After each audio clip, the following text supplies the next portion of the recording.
morning, good afternoon, or good evening, everyone, wherever you are listening from. This is Michael McCloudrick at the Center for the Study of Democracy, calling in from Washington, D.C. It's August 28th, 2025, and this is the Global Defense Dialogue. General Ben Hodges, thank you for being with us. Before we begin, I'd like to thank and welcome the team at the Center for the Study of Democracy in Sofia and anyone and everyone dialing in from elsewhere. The Center for the Study of Democracy is a leading European policy institute based in Sofia, Bulgaria, dedicated to building bridges between thought leaders in the scholarly, policymaking, and practitioner communities. Ladies and gentlemen, Lieutenant General Ben Hodges retired from the U.S. Armed Forces in 2017 after an illustrious career in the military, beginning with his graduation from the U.S. Military Academy in 1980. He held numerous, increasingly senior positions both in the field as well as in Washington and at NATO, deployed to both Iraq and Afghanistan before becoming Commanding General of the U.S. Army Europe. Today, General Hodges is affiliated with the New Strategy Center in Bucharest, the Warsaw Security Forum, and GlobeSec in Prague. He serves on several civic advocacy advisory boards, including Renew Democracy Initiative, Atlantic Broik, Arthur Burns Fellowship, Razom for Ukraine, Veterans Help Group, and Spirit of America. General Hodges consults for several companies on Europe, NATO, and the European Union, and he is co-author of the book Future War and the Defense of Europe. Please, ladies and gentlemen, feel free to type your questions as we go along into the chat column, and we will get to them after General Hodges' initial remarks and a few questions from the moderator, that is me. General Hodges, if you're ready to go, let's begin. Let's do it. Well, just as a first question, General, can you describe, in your view, how the global security environment is changing overall relative to Europe and the transatlantic relationship? Well, I think obviously there's two or three things that are significantly affecting the security environment for Europe and around the world. Number one, it's a changed American approach to its role in the world. A shift after decades, actually centuries of being defending democracy and a very proactive, pro-democracy approach to relationships around the world.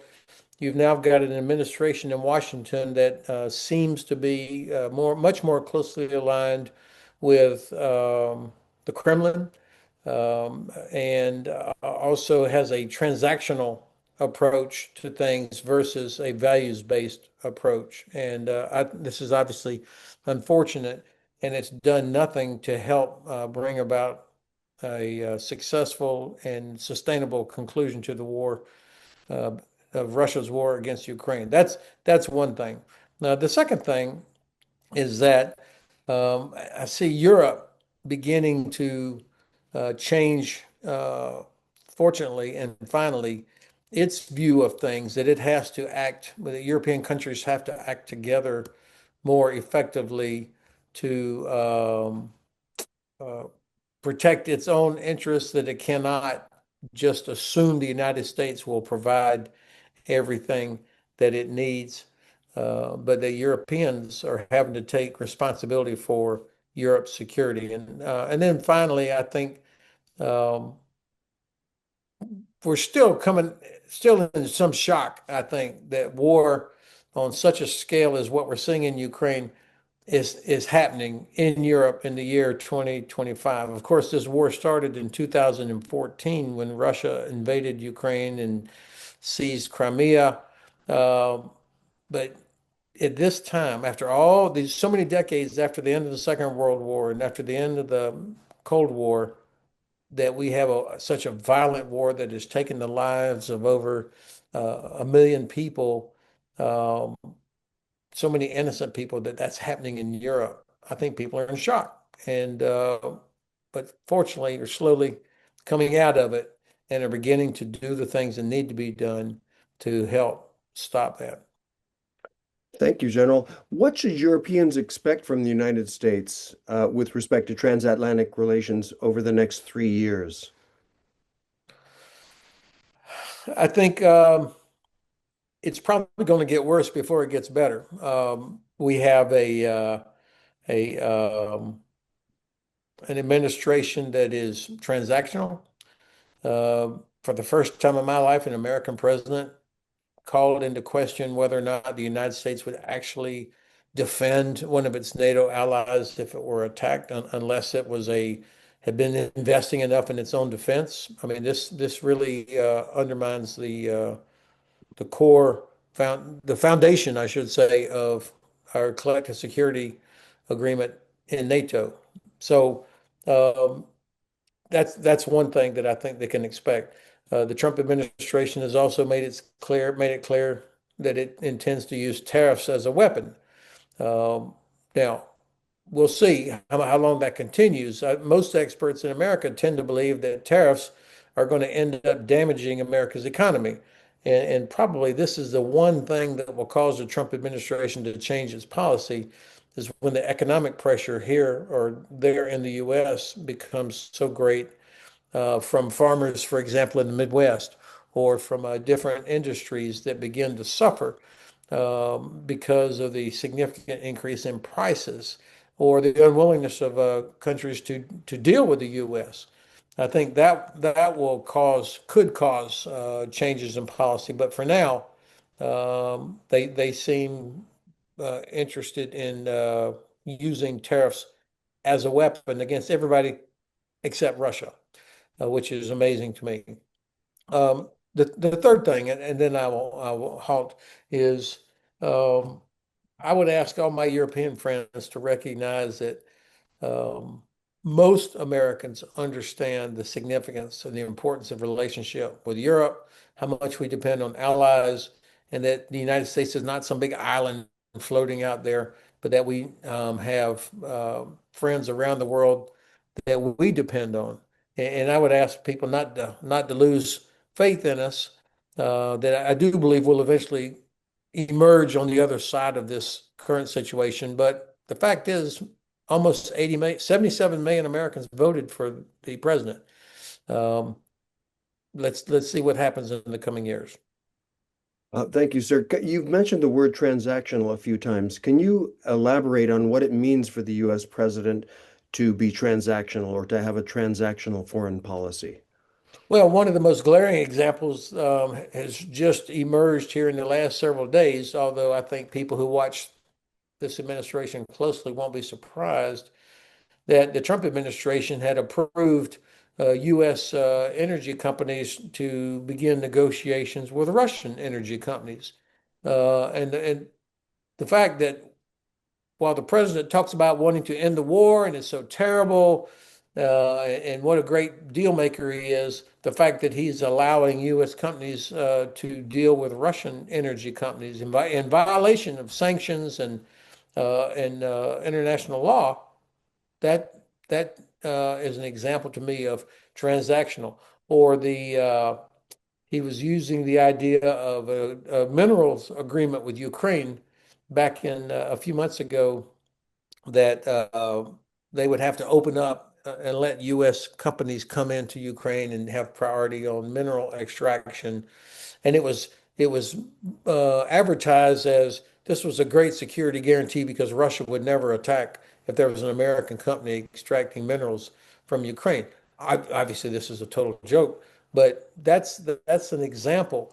I think watching what's happening in Greenland, that's back in the headlines again, as the Danish government has summoned American diplomats asking why are there Americans in Greenland that are conducting disinformation operations. I mean, these are things out of the Kremlin playbook, but this is how the administration does things.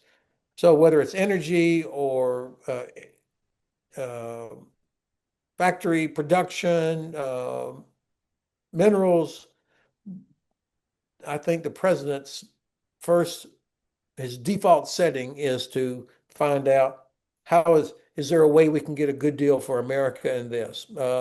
Yes, now European countries can buy American weapons and send them to Ukraine. So that sounded good at first. But the Secretary of the Treasury just said, and by the way, there'll be a 10% markup on what countries are buying from the U.S. So it's turned the whole idea of a values-based, principles-based, law-based foreign policy into a money-making scheme. And I think this is bad. It's unhealthy for the United States in the long term. And eventually, we're going to lose influence because countries will look for other ways to protect their own interests. That's an interesting distinction between transactional foreign policy and values-based foreign policy. Can you imagine a way to develop a national strategy or a national security strategy based on transactional foreign policy? Um, I think that will be difficult because at the end of the day, even the United States, with the biggest defense budget in history, lacks the capabilities to do everything it needs to do to protect all of its strategic interests. Our great Navy is probably about half the size it needs to be. The Air Force is way overstretched with to do what it is required to do. The Army is just not enough people to do everything that's needed. So we need allies. We need other like-minded nations that are willing to contribute to or to work alongside with us to protect international shipping, for example, freedom of the seas, freedom of navigation, I should say. Um, to help with containing Russia, deterring Russia from what it's doing. And then, of course, when you look out into the Indo-Pacific, you're looking at the Chinese and trying to determine what are they actually trying to accomplish? What would they do? The United States by itself cannot be sufficient deterrence to Chinese intentions that would be violations of international law. So if our relationships are all based on transaction, I don't know that that will be compelling enough for other nations to want to be part of coalitions or alliances. That's a part of this. Nobody has ever thought the United States was perfect, but I think for years, for many decades, people saw the United States at least as the ideal for what a democratic country could offer, where the talent and potential of young people were unleashed and there was so much opportunity here. And it was because of the transparency of our processes, a very challenging, tough media that looked into everything, a Congress that lived up to its oversight responsibilities, a judicial system that, while never perfect, investors in other countries had confidence that we were a rules-based country. And so, if you see that in this the famous checks and balances process, nations are more likely to want to trade with us, to do things with us, even if they don't like certain policies and or maybe an administration. When we do things that are purely transactional or are not based on rule of law and we don't have transparency and they don't trust us, I think in the long run, that has a very damaging effect on America's prosperity and on our own interests. I hear it, I live here in Europe. I hear it from friends all the time. They're just dumbfounded. What has happened to the checks and balances in the United States? They can't believe what they're seeing and hearing, and I can't either. Many of us here in the United States also are having trouble coping with this. But the idea of consistency is, I think, one that we have banked on over the years, and transactionalism seems to be at odds with the idea of a consistent foreign policy that people can depend on and predict how the United States will behave in particular situations. And that seems to be somewhat in question now. Well, maybe very much in question. The one consistent element of the current administration's national security policy seems to be a focus on the Indo-Pacific region. How do you think that that prioritization of the Indo-Pacific region will impact European security?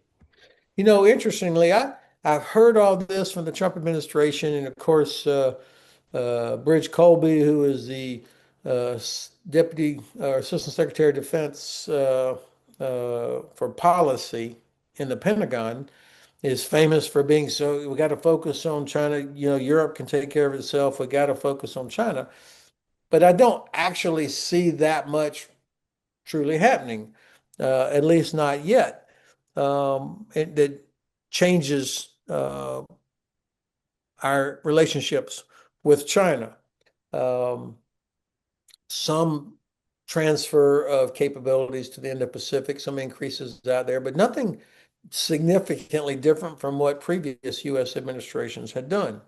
So I think part of this is there is a dearth of or lack of strategic thinking and understanding in the Pentagon, in the State Department, and in the national security staff. And of course, this administration took a blowtorch to the national security infrastructure and the staff, got rid of so many people. They've gotten rid of so many people from the intelligence community. The Pentagon is undermanned, and which a statement I never thought I'd ever say, but the office of the Secretary of Defense has been shredded. And of course, the State Department's changes, what they've done is well documented. All of this goes to say that we don't yet have a strategic approach to protecting America's interests around the world. If we did, then you immediately recognize that the best way to deter China would be for China to see that the United States and our allies were willing to do everything necessary to help Ukraine defeat Russia. But what they see is a U.S. that has trampled on its relationships with our European allies. Unfortunately, they see a United States that seems to be pretty flexible on the sovereignty thing. When Secretary Rubio 6 months ago said, well, Ukraine's going to have to give up some territory if we're ever going to get to a peace deal. Why? I mean, why is the first step telling Ukraine you're going to give up territory? Um, that's a signal to China that you know, the administration is not so concerned about sovereignty. Bad news for Taiwan, for the Philippines, for anybody else that has claims to islands or parts of the Pacific Ocean.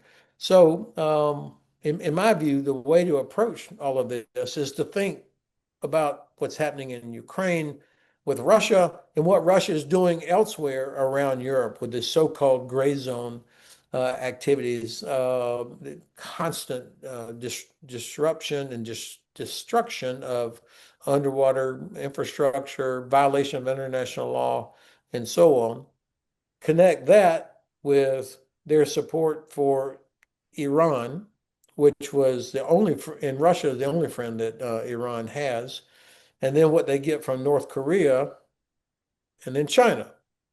And if you think about connecting these things strategically, if you defeat Russia first, it further isolates Iran. It further isolates North Korea, which also has no other friends. And then China would be deterred, in my view, because they would see we had the political will, the military capability, the industrial capacity to do all those things, to help Ukraine defeat Russia. And that would also mean, of course, using all of our economic tools, uh, wrecking Russia's ability to export oil and gas. And China and India are the two biggest consumers of Russian oil and gas. Surely, if we're thinking strategically, we dissuade them from buying Russian oil and gas while enabling Ukraine's ability to destroy Russia's oil and gas infrastructure. Think so. So, in other words, to think strategically means connecting these, not looking at these as separate um, uh, separate conflicts. Let me give one final a historical example of what I'm saying. If you go back to, say, 1939, 1940, uh, the United States, very, very few Americans had any interest in getting involved in a land conflict in Europe. I mean, there was a huge movement against that. There was an America First movement. And so Nazi Germany was able to take over all of Europe except for Great Britain. At the same time, the Empire of Japan had invaded and controlled almost all of the Pacific region and big parts of China. So you've got Great Britain pretty much standing alone by itself. Uh, after, and then, by the way, the United States Army at that time was number 17 in the world, smaller than the Army of Bulgaria. So Japan invades or attacks the U.S. Navy at Pearl Harbor, destroys most of our Pacific Fleet in December of 1941. Churchill comes to Washington, D.C., and in January of 1942, uh, these men together uh, decide in conference that they have to defeat Nazi Germany first before they can defeat the Empire of Japan. Now, think about that. At a time where there was zero reason for optimism, the U.S. Navy is still on fire in Pearl Harbor, and Great Britain is by itself. These two world leaders recognize they have to defeat Germany, Nazi Germany first. And so then, with that agreement on strategic priority, then the President Roosevelt is able to turn to the American people and the Congress and explain, look, this is what's at stake. This is why we have to do this. And so we have to get industry going. We have to grow our armed forces while we are at war and in this priority. And he got it done, which is incredible. But it was the president explaining strategic priority, explaining what was at stake, and then getting the Congress to give him the laws and capabilities and resources he needed to address that strategic priority. And then 1 year later in Casablanca, the next conference between Churchill and Roosevelt, so January 1943, still not much reason for optimism in Europe. They affirm the priority of defeat Germany first and then add a desired outcome, unconditional surrender. Not we want to get Hitler to a we want to get to a better negotiating position with Hitler or the Emperor of Japan, unconditional surrender. So um, that led to the industrial output that everybody has seen pictures of what was being produced in the U.S. by 1944 and 45. We had 12 million women and men in uniform by the end of the war. That's an incredible rapid growth of capability and capacity in less than 4 years. And it was all because of clarity by our leaders to unleash the potential of the United States and our allies. So it's a long, I apologize, it's a little bit lengthy in terms of a historical analogy, but that's what's needed now. Clarity of the strategic outcome, explain it to our people, and generally speaking, if people believe they're getting the truth and they understand what's being said, then they'll do it. Thank you, Sarah, and no apologies needed at all. Thank you for the historical backstory on this. When you talk about clarity, you also mentioned unconditional surrender. The U.S. Vice President, I believe it was Vice President Vance, that recently said all wars end in negotiations. Uh, and therefore, we need to have negotiations with Moscow now to end this war in Ukraine. How does that play out? Do you think that that's the right approach? Well, look, I have no illusion that in this case that there would be unconditional surrender of Russia to Ukraine, but that's not what we're talking about. But of course, the vice president, it's incredible. He went to Ohio State University, which has one of the best history departments in America, and then goes to Yale University. To be so ignorant of history is embarrassing. Now, what I would expect if you're going to, and we have to negotiate with Russia on many things. It's a major country with thousands of nuclear weapons. But if we want to influence what they're going to do, then they have to respect that what we say and do. I mean, they have to see that we're willing to use all of our capabilities, whether it's economic tools like seizing frozen Russian assets, using that to help reconstruct Ukraine or rearm them, that we're going to invest in Ukraine's defense industry. We're going to wreck Russia's oil and gas infrastructure. We're going to use all the tools that we have. And they will complain about it, they'll holler about it and whine about it. But I think everybody listening knows that Russia really only respects strength. Right now, they don't see that from us. They don't see a consistent, hard-nosed approach by President Trump, who claims to be this great deal maker. But Russia is the only country he doesn't criticize. Putin is the only leader he doesn't publicly criticize. Russia is not feeling any pain or any consequences from the United States for what they do.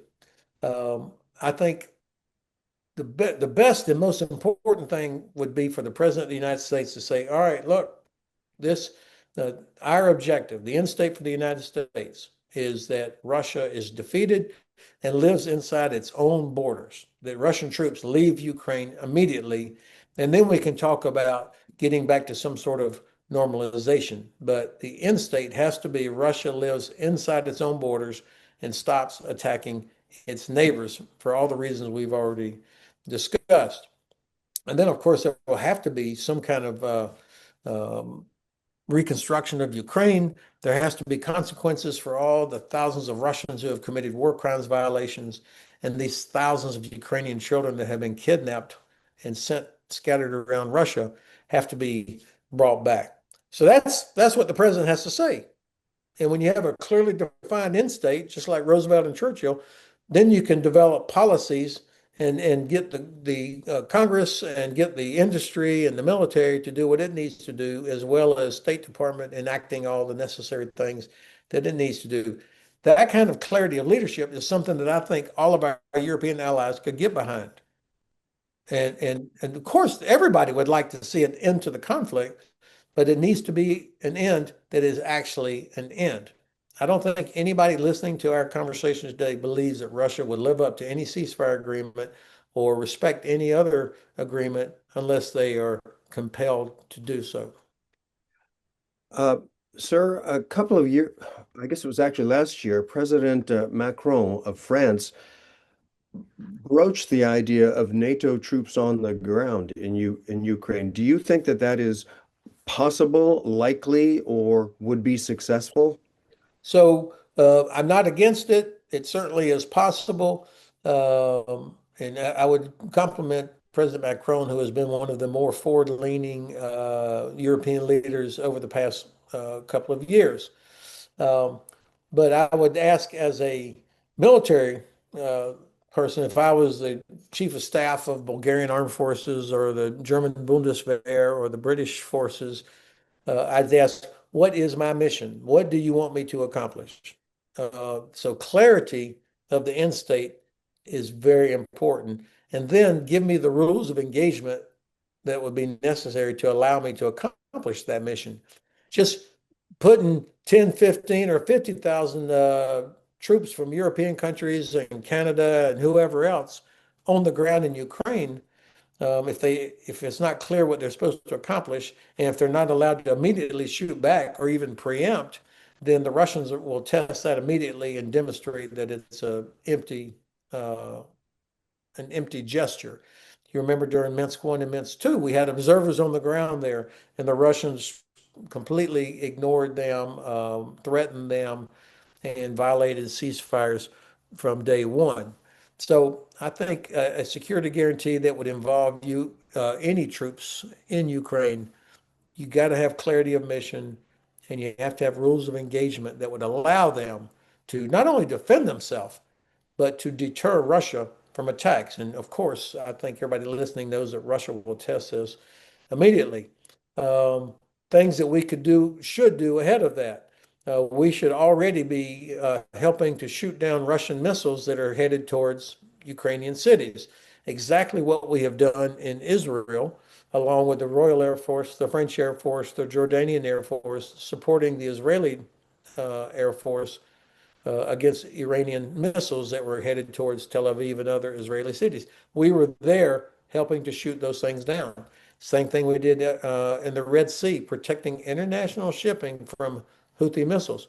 That's the kind of thing we should be willing to do from Europe, from bases inside Poland or Lithuania or Romania or wherever else to help protect Ukrainians. We're not even willing to do that yet. So I think we have a ways to go before we get to the point of troops on the ground.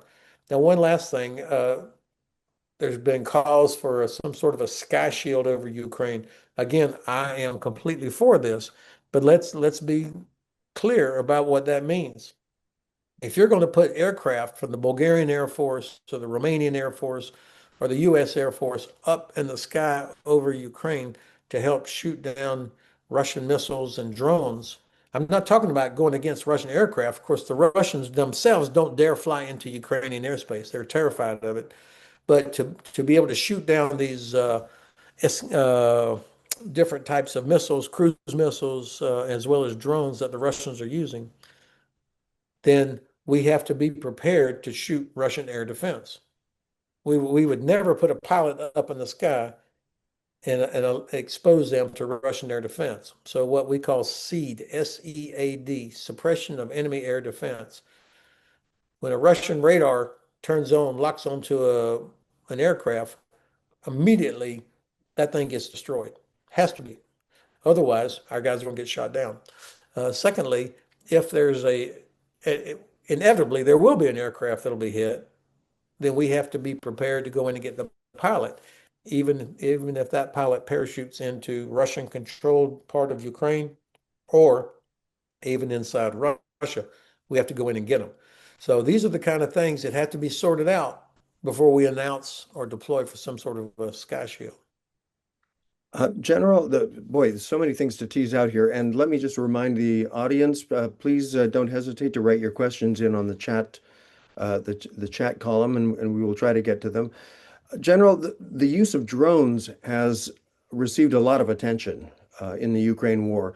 Some people have even gone so far as to say that their use and prolific production has changed the character or even the nature of warfare.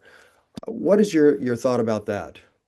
So Clausewitz would say that the nature of warfare is unchanging. Of course, it's violence, it's uncertainty. That no matter how many computers and satellites and all these things you have, the nature of war is unchanging.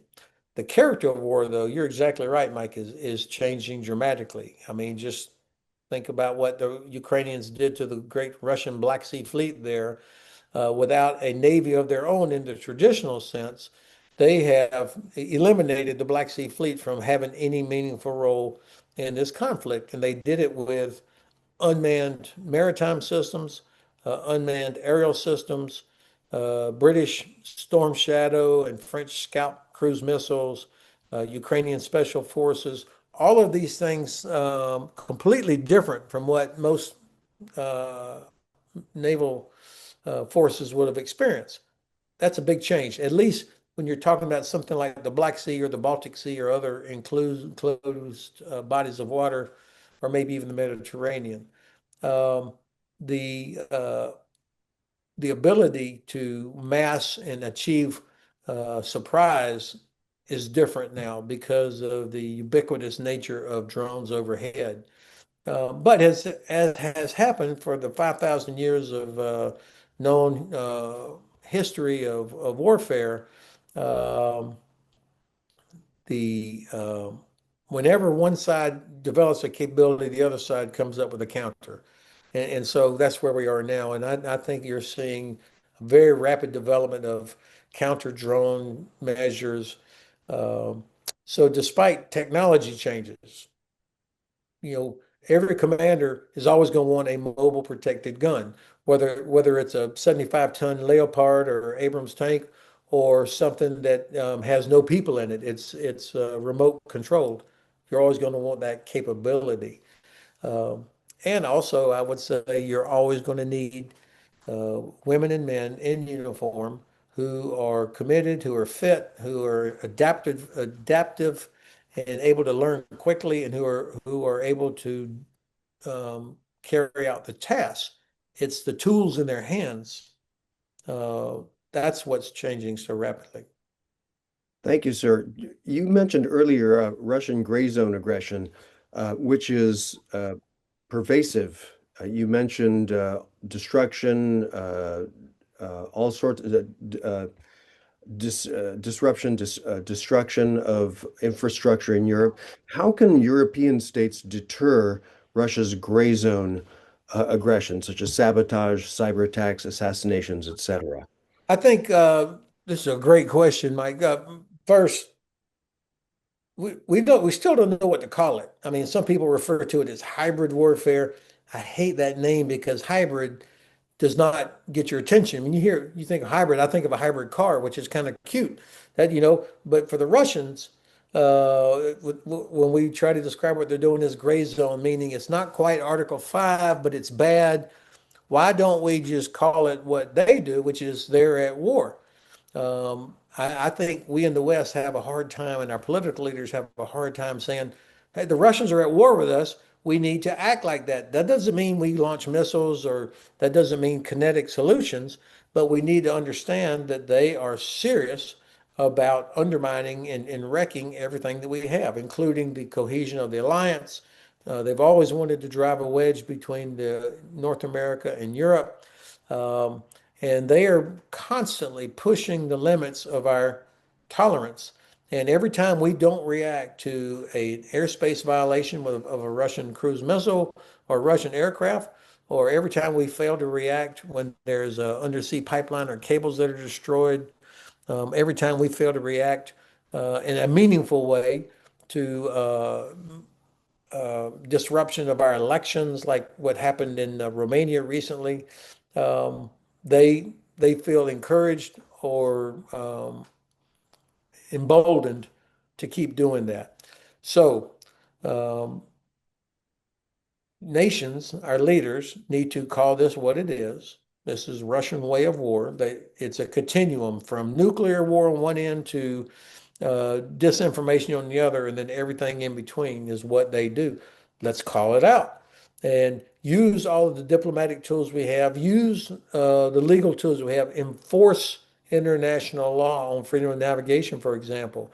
Uh, no Russian vessel that sails from a port in Crimea should be allowed to come into anybody else's port because President Poroshenko, when he was in office in Ukraine, he declared all the ports of Ukraine closed.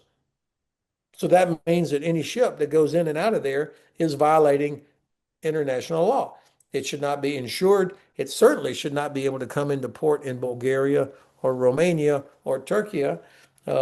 These are examples of things that nations can do. And, I'm from Florida originally, so I know that sunlight kills mold. So the more we can shine bright light on Russia's activities, where does the money go? Who's violating sanctions, by the way, on our side? Who is in violation of sanctions? That needs to be exposed. This is how we do it before we ever get to an Article 5 kinetic situation. Thank you, sir. I'm going to start with a question from the audience now from Besir Rayet. The question is, Chinese employment of its spies and overseas Chinese led to the expansion of illegal Chinese police stations. Will it escalate to a NATO response as it's causing espionage, sabotage, and subversion, while allied countries' response is varying?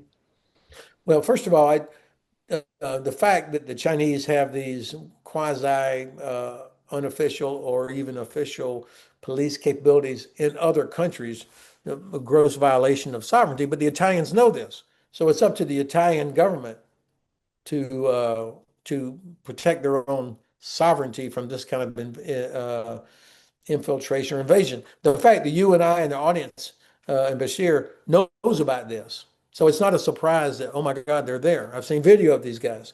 So this is where nations have to take charge of their own security as well, expose that. The reason they don't, because it would seem like, well, obviously, of course they should do this. The reason they don't do it, though, is because Italy, in this case, depends so much on China for economic reasons. And China is not bashful about using their economic leverage against countries that threaten to push back. Although Lithuania has set a very good example for all of the rest of us in this regard. But this is not the kind of thing that would escalate to an Article 5. Of course, Article 5, there's nothing automatic about it, as you know. It is a political decision. So if Italy felt they could not stop this somehow, which is not believable, they could come to the alliance and say, "Hey, we're being invaded. This is an armed attack by Chinese police on us. We need help." That's not going to happen. So, Article 5, at the end of the day, is a political decision where all the nations would agree that one of its members is under armed attack. It's nothing automatic about it. Thank you, sir. This question is from Valazar Shalamanov, who asks, could we expect Ukraine to be included sometime in the NATO force structure, NRDCs and multinational divisions, brigades in Eastern Europe or the Black Sea region? And he follows it by asking, is NATO first solution applicable for Ukraine to inform further interoperability and innovation the way that ISAF did in under your leadership? So we are very lucky. We, the West, are very lucky that Ukraine is doing what it's doing. Um They've stopped Russia. The war began 11 years ago. They have stopped Russia. After 11 years, Russia having every advantage, they still only occupy about 20% of Ukraine. I think it's actually 19%. And Russia is in big trouble. So the alliance will get better the day that Ukraine becomes a member. And I hope that that happens. The Biden administration stopped it. The Trump administration is stopping it. But at some point, hopefully, the U.S. and other countries who have been against it will change the policy. In the meanwhile, um, I think we do see Ukrainian officers, not in the command structures necessarily or the force structure, but you do have Ukrainian officers there all over in different, I shouldn't say all over, but are in many different parts of the alliance. The way we've done with other countries before they became members. They had liaison offices and participation in certain parts of the alliance's activities. And certainly we had Ukrainian troops with us in Iraq and Afghanistan um, that were part of the force. I think if I could turn this, if there ever is a deployment of some kind of a security guarantee force or something that goes into Ukraine before Ukraine becomes a member of the alliance, um, whatever deploys there would be integrated somehow to Ukraine's very large structure already. I mean, you can't be little islands of American or British or German or Polish or Bulgarian troops that are out there. They'd have to be integrated into the air defense, for example, the logistics rear areas, and so on. So I think this is going to happen over time, as it did with many other countries before they became a member of the alliance. And obviously, we have been doing exercises before Russia's invasion, and I hope that those will resume air, land, and sea exercises. I would like to see um, the European Union, of course, welcome Ukraine. That would help in so many ways as well. Sir, just to follow up, a question from Viren Miltev. Is there any possibility that Ukraine could be accepted as an associated EU or NATO member, having the same rights as full members? I don't know. I couldn't speak to the EU rules on something like that, but in NATO, you're either in NATO or you're not. I don't think there's a kind of a in terms of rights and so on. I mean, the alliance, uh, most successful collective security organization in the history of the world since 1949, has grown and added members because nations saw that if they could become a part of that collective security, they would be so much more secure. that life would be much better for them. But that was based on the commitment that a uh, a commitment that an armed attack on one would be considered an armed attack on all. And so I don't know that there's a sort of a category of, well, we might come to your aid. It's either you're in NATO or not. But there is this process that I've already described of uh, cooperation and participation in a lot of the processes. Sir, a lot of people, I shouldn't say a lot, some people argue that the war in Ukraine is an outcome of NATO expansion and NATO dismissal of Russia as a great power. Uh, in your opinion, would Ukraine's accession to NATO guarantee future conflict with Russia? No, I don't accept that at all. And I completely reject the argument that somehow it's NATO's fault that Russia invaded Ukraine, that they had no choice, but they had to invade Ukraine. What the Kremlin feared more than anything was a Ukraine that is independent, democratic, and successful, economically successful, the way Poland became economically successful, the way the Baltic countries became so successful. Having a Ukraine uh, that became that way would be impossible for Putin to accept. He'd have a hard time explaining to Russians why things outside of Moscow and outside of St. Petersburg are just as bad as they were 300 years ago, while the Ukrainians are living like, living up to what European countries expect in terms of standard of living, rights, freedoms, and potential. So that's what he really feared. Uh, and I think it's important when we talk about NATO's growth from 1949 until now, from 12 countries to now 32, with other countries still in a queue to join, not only Ukraine. Why is that? The Russians use the word expansion as if this is an empire that's expanding, growing by gobbling up other territories or countries. And of course, the correct uh, word or way to describe this is enlargement because countries ask to join NATO. NATO doesn't go out and get countries and force them in. Countries ask to become members. And so the question, whenever somebody says, well, it's NATO's fault, I would ask, well, why did Estonia, Latvia, Lithuania, Finland, Sweden, Poland, Bulgaria, Romania, and all the other countries say, we want to join NATO? What do they know about Russia that tells them that their life is much better and they're more secure if they can join NATO? So, this, I think Gorbachev himself has debunked the fairy tale that somehow the U.S., the West promised that they would never do this. What a ridiculous thing, such a momentous thing. And there was no diplomatic, there was no agreement, no nothing. Just a conversation with the former Secretary of State Baker. I doubt it. So we should not give any oxygen to these kinds of false narratives. Thank you, sir. I think many of us agree with that. The good thing about these questions is they bounce around to all different subjects. So forgive me for that. I'm going to give you a question from Diana Gestry, who notes that the Western Balkans remain in Europe's backyard, yet outside the EU. Given today's geopolitical turbulence in Europe and the competition among global powers to extend their influence in in the region, do you believe that the accession of the Western Balkans to the EU will accelerate, even though Europe currently struggles to defend itself, let alone safeguarding the Western Balkans? Well, I certainly hope it does. I mean, you've got millions of talented, bright young people that yearn for a Western integration for education reasons, for job reasons, for health and security reasons.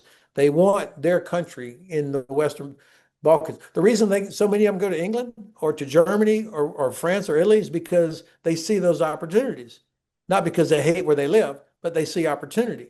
And the only people that benefit from countries like Serbia, and others that are still clinging to the Kremlin somehow, the only people that benefit from that are old people that have no investment in the future. They have their own, they can't let go of the past, or they are on the payroll or something. And I think, I hope that the European Union will be aggressive in helping these nations achieve membership in the EU, because then you've got, not only do you expand markets, but the numbers of young, talented people uh, that would be there working, getting educated, raising their families in their home country would grow. And so it's in the long-term good interest of the EU to do this. But this also has to be part of a broader strategy. If Russia is not feeling consequences for its interference in what goes on in Balkan countries, then, or China also, by the way, if Hungary continues to be this portal through which Russian influence and Chinese influence is poured, then it makes it very difficult. So it has to be part of a broader strategy. Jumping from the Balkan states up to the Baltic states, and then back down to the Black Sea states. We A question from Jordan Bozilov. We often talk about the risks to the Baltic states and the Baltic Sea from Russia's aggressive actions, but somehow the Black Sea remains outside of the focus. How do you assess the risks of Russian aggression in the Black Sea region, especially against NATO member states? Back in 2013, I think, I was the commander of NATO's Allied Land Command in Izmir, Turkey, and I was meeting with a very senior Romanian official. Um, Actually, this was right after Russia I'm sorry, I was at U.S. Army Europe. Russia had invaded Ukraine already, and there was so much attention on Estonia, Latvia, and Lithuania. And I had a senior official from Romania said, Ben, hey, we have a border with Russia too. It's called the Black Sea. And he really changed my thinking about the geography of what was involved. Of course, the the challenge, what makes the Black Sea different from the Baltic Sea, is the fact that our NATO ally Turkey controls access and has under Montreux the authority to determine who kind of goes in and out of there, specifically military capabilities for non-littoral nations. And so that's a different dynamic than what we have in the Baltic Sea. Our ability to challenge Russia is limited basically to what Romania, Bulgaria, and Turkey are willing to do there. But even when Turkey was more willing to allow the U.S. Navy, for example, to come into the Black Sea, we never came close to using up the number of days we had because it just wasn't a high enough priority. We didn't think about the Black Sea as a strategic region with Georgia as the portal between Europe and Eurasia. We didn't think about it that way. And so it was never a high enough priority. I hope that at some point we address that we look at the region from an economic as well as a security standpoint, and working with allies in the region and partners, compel Russia to respect international law, which would help boost the development of infrastructure in Georgia and Azerbaijan and Armenia, and that would also improve. That would put pressure on Black Sea ports in Romania and Bulgaria to develop, because there would be more east-west commerce coming from Eurasia. That sort of that begs a question that I've had for some time now. I spent much of this year in Europe, and like you, I've attended some of these security conferences in the Baltics, where I meet a lot of Nordic and Baltic people. Also in the Black Sea region in Bucharest, where you meet people from the Black Sea region. Europe is big and very diverse, and Russia perceives that and takes advantage of it. Can you describe a way that we can encourage Europeans to act in a more consolidated manner as a single entity rather than as sub-regional uh, areas that work autonomously from each other? Well, I think, of course, Europe is not an entity. The EU is a economic and political structure. NATO is a security, collective security structure, but still you've got, 30 plus nations that are independent sovereign nations. And I would say while NATO exists for the collective security and it should keep doing that, and the EU exists to improve economic and uh, domestic quality of life, health, transparency, nations have to be the front line of defense. And I think what Finland does is probably the model in terms of whole of government, um, even at early age in grammar school, young children are taught to recognize fake news. I mean, it seems like a small thing, but um, if we want to stop Russian influence and Chinese influence in our countries, then we have to live up to our own talking points. And that means we have to have an educated, informed public. We need to people need to be able to identify what's propaganda, what's fake, and to question these things. And people need to have confidence in their institutions, the judicial institution, the electoral processes, the police, the banking and financial businesses. Not only is that important for people to want to invest, but also to prevent Russian influence. And as I said earlier, transparency kills mold. The more transparent you can be in all of these institutions, I think the better chance you have to stop Russian and Chinese influence. Thank you, sir. The Finland example is a good one. They use what they refer to as comprehensive security, which seems to be logically the appropriate response to a comprehensive threat.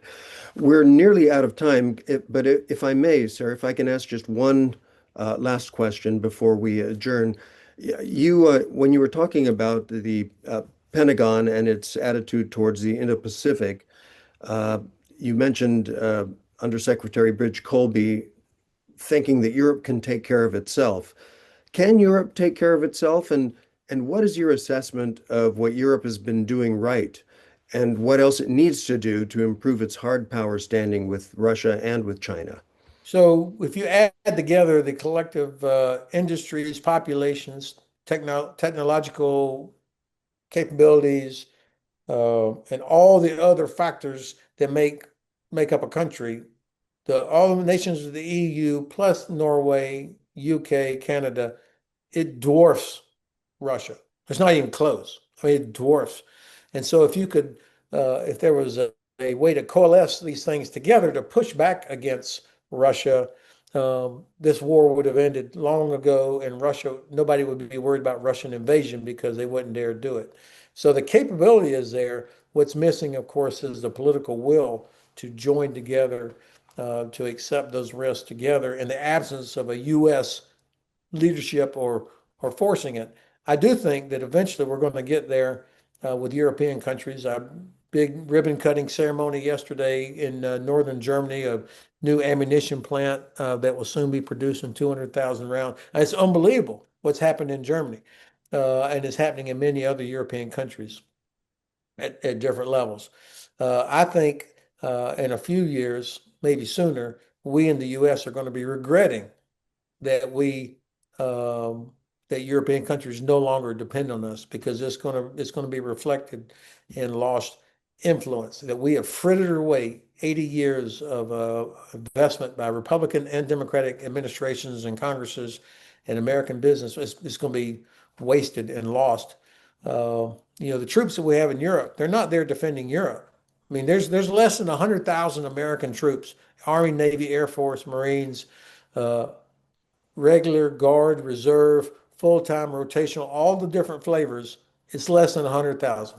I mean, that's how many people fill up Wembley Stadium in London. That's what we're talking about. So they're not here to guard Europe.